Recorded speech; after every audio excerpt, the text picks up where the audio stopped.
Welcome to Training Unleashed, the show that will help you design and deliver training that's off the chain and will make a difference. Now, here's your host, Evan Hackle.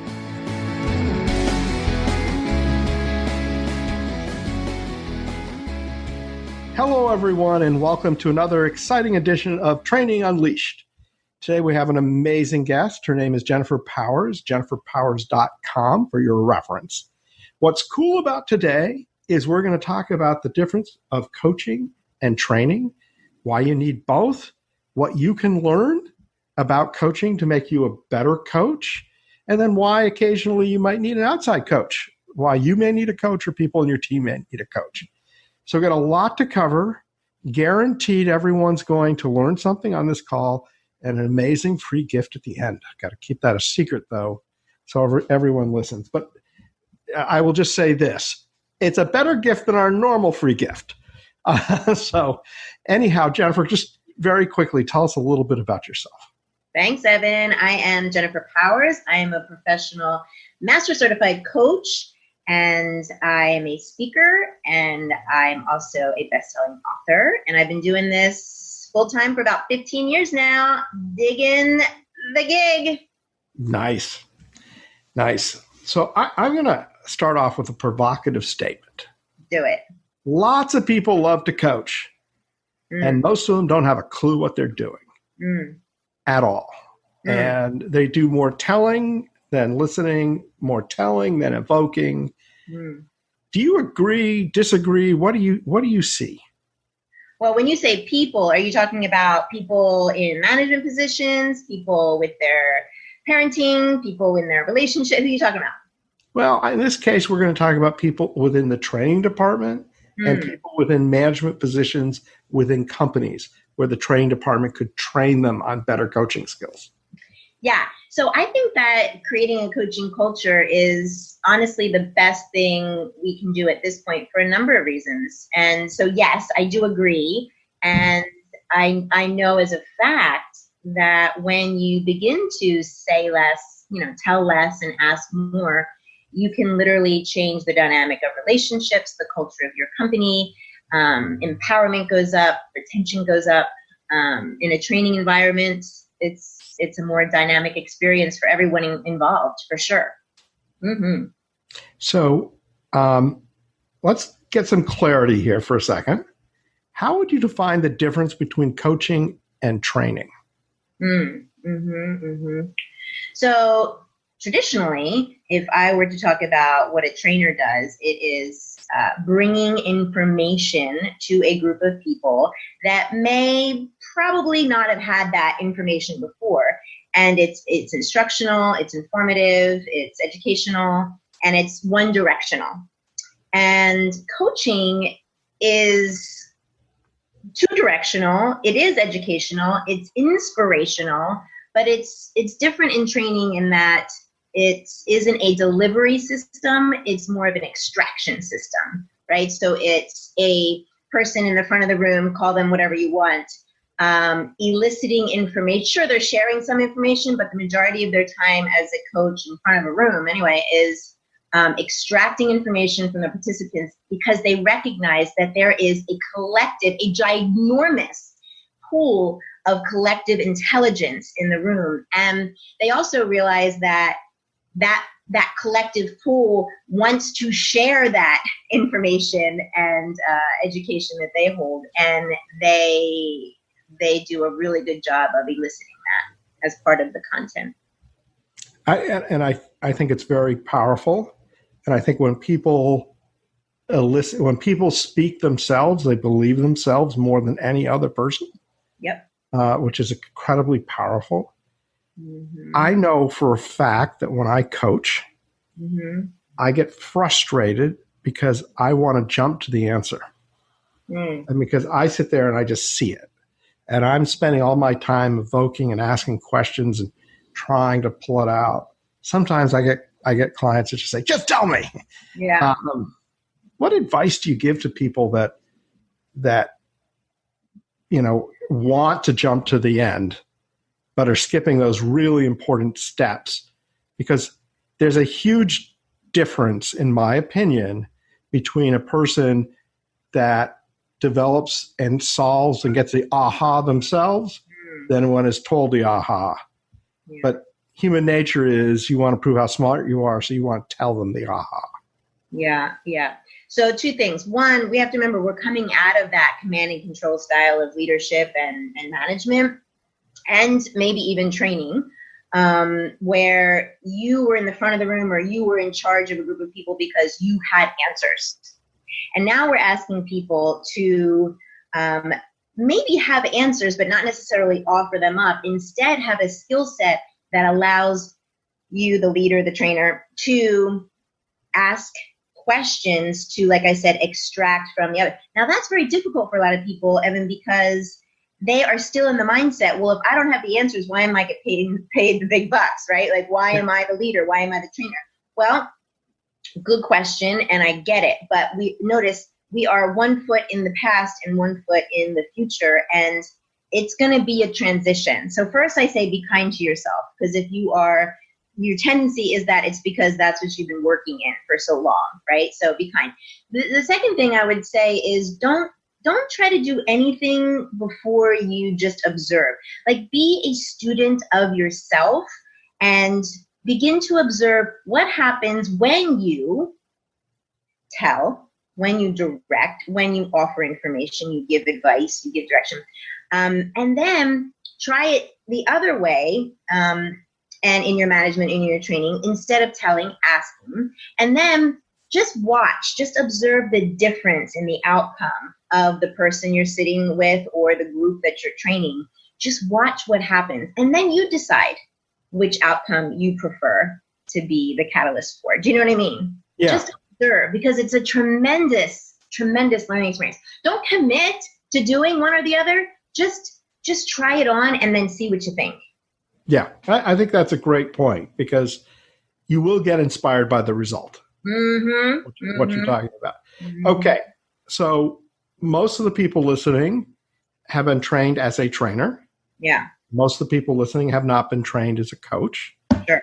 Now, there's no replacement. I mean, you can't in 5 minutes teach someone how to be an effective coach. Mm-hmm. But maybe you can kind of give an overview of, what is a coach and what are some of the keys to be an effective coach? Yeah, good.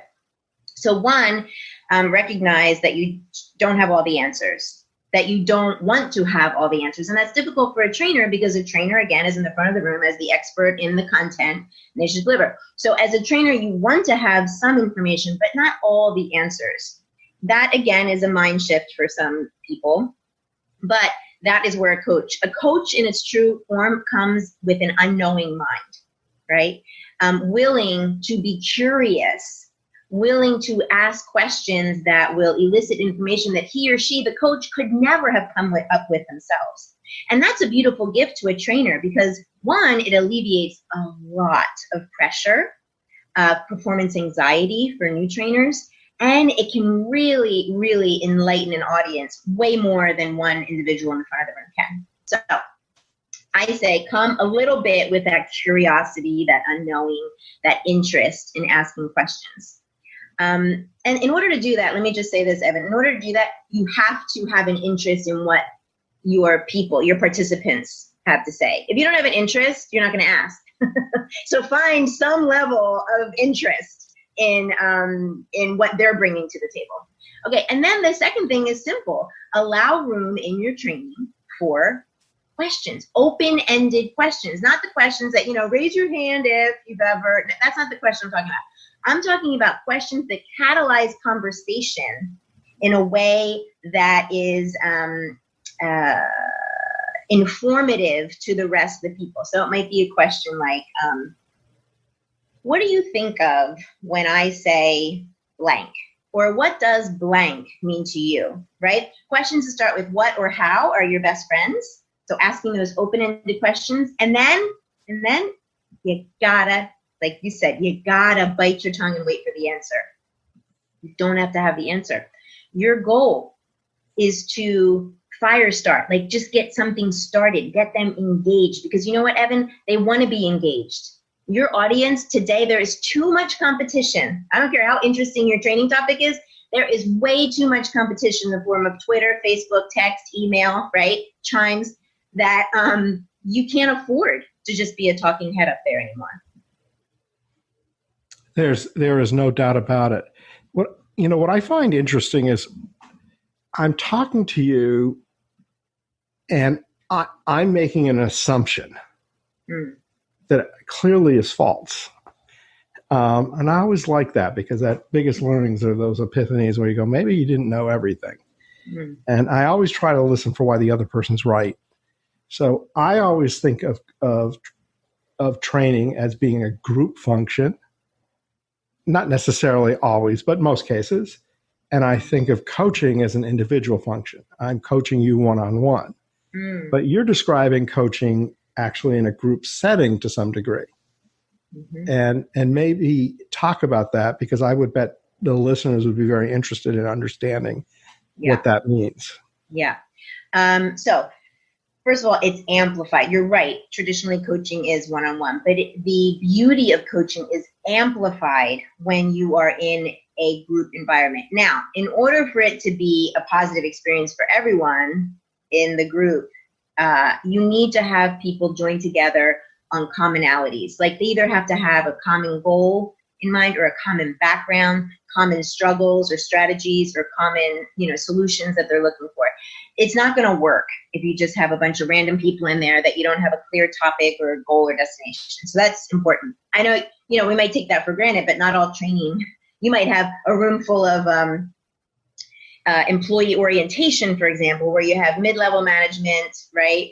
Frontline workers, and, I don't know, whoever else you could have in there. And coaching one person on one topic won't necessarily apply or transfer to the rest of the room. So it's important to be mindful of that.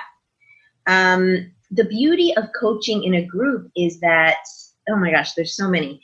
One, first of all, you have their attention, right? They are a participant in the process. And that is what makes any group environment more engaging. People kind of get tired of hearing one person talk. They really do. I mean, it's dry. Gone are the days, right, where the audience sits there and listens.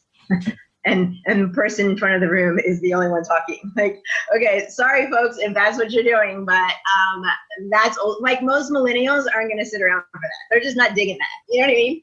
Yeah, I totally get what you mean. Yeah, and so when you are engaging them in the process, you have them, right? No one's like looking to grab for their phone, or they got to use, quote unquote, the restroom, right? Or they're not zoning out. You have them. But more importantly, they have each other. They start to see the commonalities that they share, and camaraderie, right? And relationship building, but also relatability. And you begin to neutralize a lot of issues that people have in their mind, because they're like, oh, Bob has that too. I thought I was the only crazy person, right? I thought I was the only one that was struggling with that, or whatever. And then thirdly, you have a collection of amazing resources at your disposal there with the group, that you can elicit solutions or best strategies or practices from them. So you can't possibly have all the answers. You just can't. As a trainer, first of all, it's exhausting. It's too much pressure. But more importantly, so many people in that room have an experience that you don't have, that they can bring solutions and ideas. And that's very empowering to people. It's interesting. 30 years ago, when I was first being trained as a trainer. Yeah. And that person training me says, occasionally you're going to be asked questions you don't know the answer to. And he says, this is the trick. When that happens, you say, okay, it's time for the room. I've been answering the questions. I'm going to let you guys answer the questions. Yeah. And then you just hope that someone in the room has the answer. Which is kind of funny, because it was used as instead of being used as a best practice, it was just used literally to get out of a jam. Right.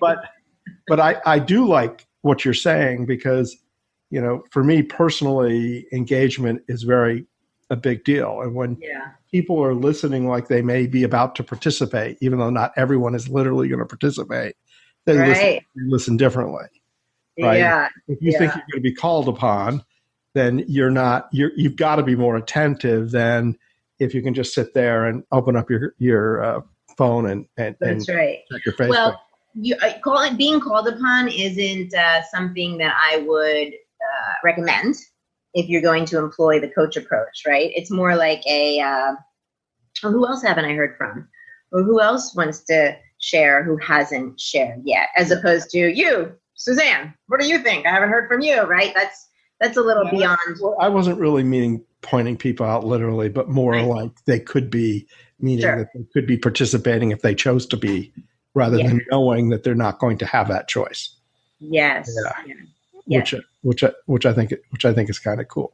It's absolutely cool. It's the best. We're so glad you're listening to this episode of Training Unleashed, brought to you by Tortal Training. The difference between Tortal Training and other online training companies is we're primarily a training company with technology, rather than a technology company that does training. Want to find out more? Just go to tortal.net. That's Tortal, tortal.net.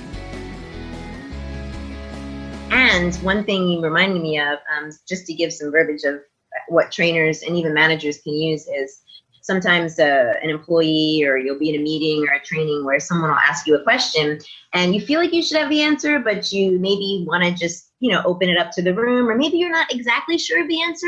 You can say something like, well, before I answer that, because I have my own version of the answer to that, but let me check with the room before I offer my ideas. Let me check with the room who blah, blah, blah, blah. And then you ask the room, right? So it's like a both and. You're saying, well, sure, I've got an answer, and then that buys you time, right? And maybe some additional sparks of ideas from the audience. And sometimes you can get away with just affirming, Joe that says something brilliant. You know what, Joe? That's exactly what I would say. Yes, I concur. And then you affirm, which is very important if you're going to take the coach approach.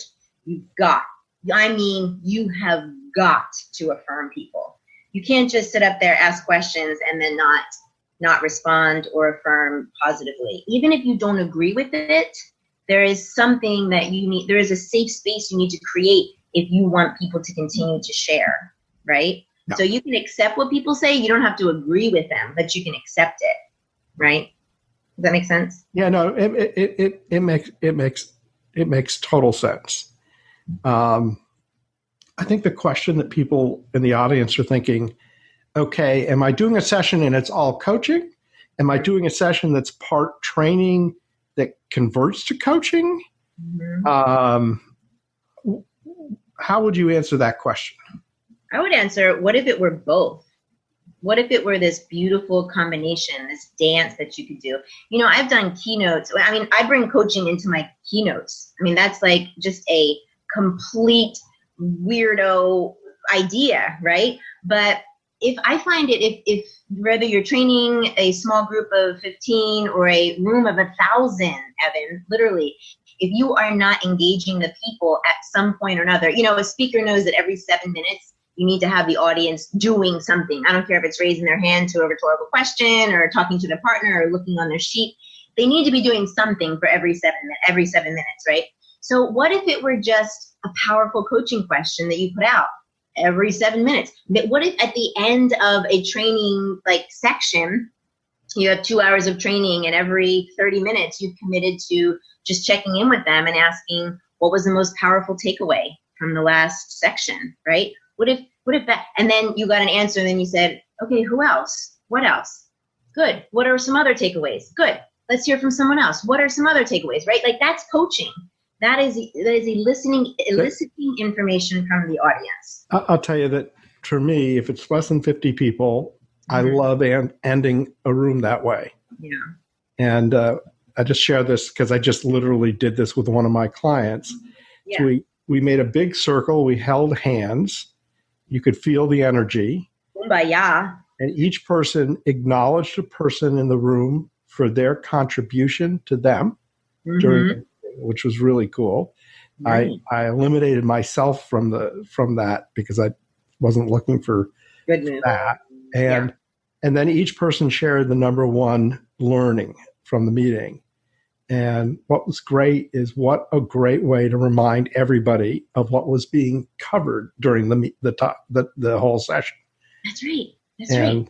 It's so much easier than you saying, here's what we covered. We did this, this, and this, and here's how it's valuable, right? Yeah. And then that was the end, literally the end of the meeting. And, people were crying and, Yeah. it's a very emotional thing, and people appreciate being acknowledged. And it is a powerful way. I've never thought of it as coaching, but you're absolutely right. It is coaching. Absolutely. Absolutely. I mean, a question like, what would you like to add to this? Like, you can go through your whole training materials and say, what haven't you heard that you might like to add? Oh my God, like, what a brilliant question. You're like, wait, what? Like, I have a voice here. Like, you want to know what okay, I got something to add because something came up for me. I'm glad you asked, right? And now you have even deeper, richer content, right? Yeah. Doesn't mean you have to accept, again, trainers have to be careful because someone might say something that's like not within the correct guidelines or whatever. But you would correct them. You would affirm them. Thank you for sharing. And then let me just make a correction here. The best way is blah, blah, blah, or you're right here, but I want to, challenge this, that sort of thing. Yeah. So let's shift gears now to one-on-one coaching. And that in the training department, I think that there's a need to train executives on how to work and coach their team rather than, sitting there with the to-do list. Hey, you get this done. Did you do this? Did you do that? Did you do this? Did you do this? Oh, you didn't make that sale. Why didn't you make that sale? And teaching managers to be coaches. Do you see that a lot from training departments doing that type of activity?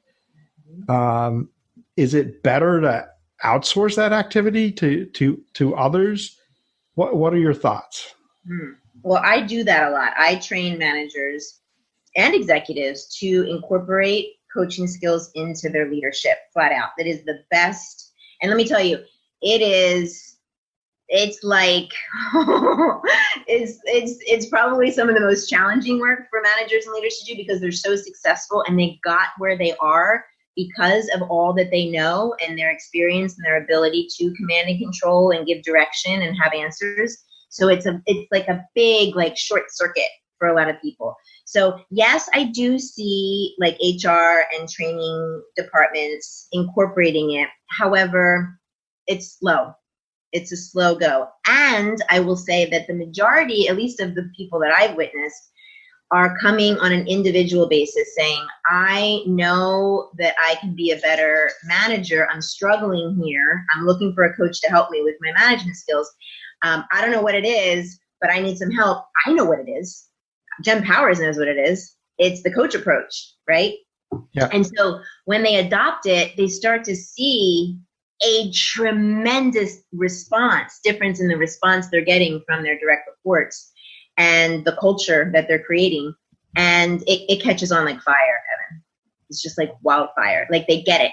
Don't get me wrong. It is not an overnight thing because changing those gears is a muscle that they've maybe never used, right? Yeah. I mean, someone comes to your office and says, I have this problem. You say, okay, I have this solution. A coach says, okay, what are your thoughts on the solution? Like, what's an ideal outcome look like to you? What comes to you as a possible next step, right? So it's a different approach. But I used to work for two different people. I reported to both of them. Sometimes that was great because it was like I reported to no one, but sometimes it was difficult.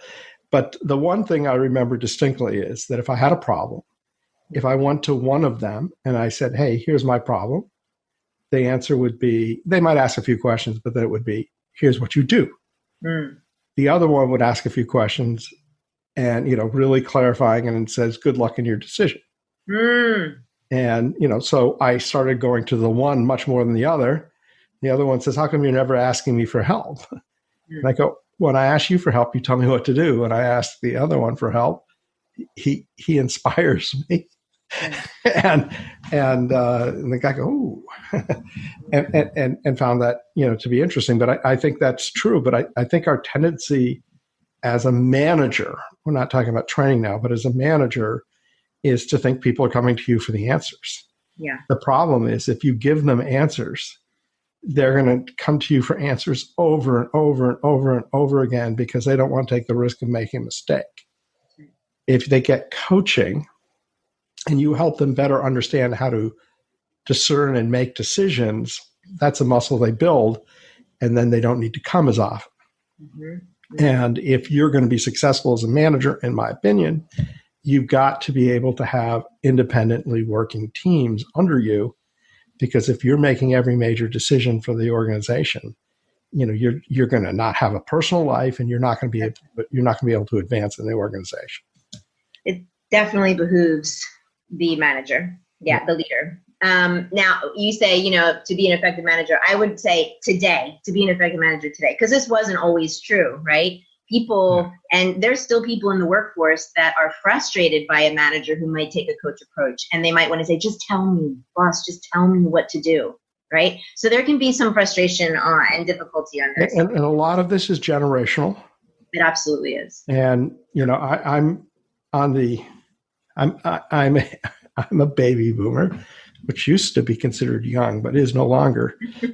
And I remember, watching TV shows like, what was it called, Bewitched, where Darren was always worried about his boss Larry and what Larry would say, and scared of Larry and would never say anything against Larry.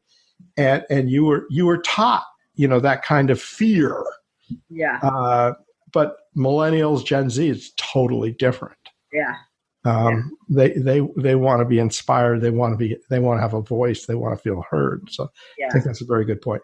I'm going to make a point, because I think this is an important point, and then I'm going to get to your to the final question and then the offer. But I think knowing you and having by the way, people listening, this is not the first time we've met, and we spent quite a bit of time thinking about the conversation. I think in organizations, once you get to a certain level, it is better for the organization to outsource your services and for people to go to your website and consider using you. And the reason is, I think at a certain level, managers are going to feel much more comfortable talking to a confidential outside source than an inside source. And that they're going to expect a level of understanding and expertise. And, I can't, you're certified. What's your certification again? Master Certified Coach through the International Coach Federation. Yeah. That's the governing body of coaching. Right. Which makes a massive difference. Yeah. In terms of, someone's respect. So, when someone gets to a certain level, even if you feel you or other people within your training department have the ability to do that coaching, I highly recommend that you look at Jennifer or look at other people like Jennifer, because I think it's much better in terms of the willingness of the person to participate, to listen to the advice, to really open up, is much different when you outsource. So I just wanted to say that for you. Yeah, for that competency, but also the confidentiality. Like I think you were, making that point.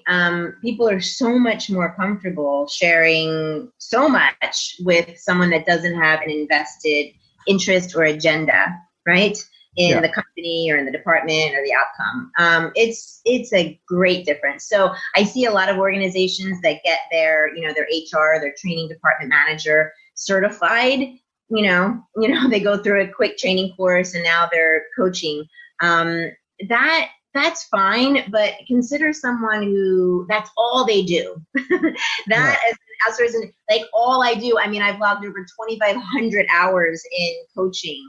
No training manager could ever have that breadth of experience, So yeah, you also know something. You also have another benefit, which is you don't know all the answers because you're not working in the company. That's right. Not knowing. Yeah. Some people say, oh, so will you visit and get a good idea of, everything that goes on here? And I go, well, it's kind of like counterintuitive to think like it's maybe better that I don't know so much at the onset. I don't have any attachments or preconceived notions, which, is a big benefit. Mm-hmm. Same thing it's interesting. At Tortal, we have instructional designers.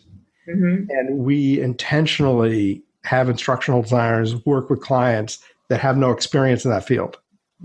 Because if you're really going to be training people, you have to know all the right questions. And a good instructional designer is going to be able to work with a subject matter expert and really do great work. But, when you have that situation where you know so much, you can just assume everyone knows it. And the jargon, you get into the jargon, and then someone who's new to the industry starts watching the learning and goes, huh? Yeah. There are big benefits. Oh, tremendous. So we are definitely running a little long. So let's get to your one idea, your one tip for everyone, and then we'll get to your offer. Oh, so the one idea I would offer everyone that's listening, what, to try on, Evan? Is that the idea? Yeah, just one, here's one tip. Everyone's listening for your one single, most profound thought. I just want to put pressure on you here while you're thinking. Profound thought. I would say to consider the possibility that as a trainer, you don't have all the answers in the room. And in considering that, I would challenge you to at least incorporate one open-ended question into your next training. Just one. Just try it on. And leave space for the answer or several versions of the answer to come from the group, and watch what happens. And if you need a question, I would say just ask that question.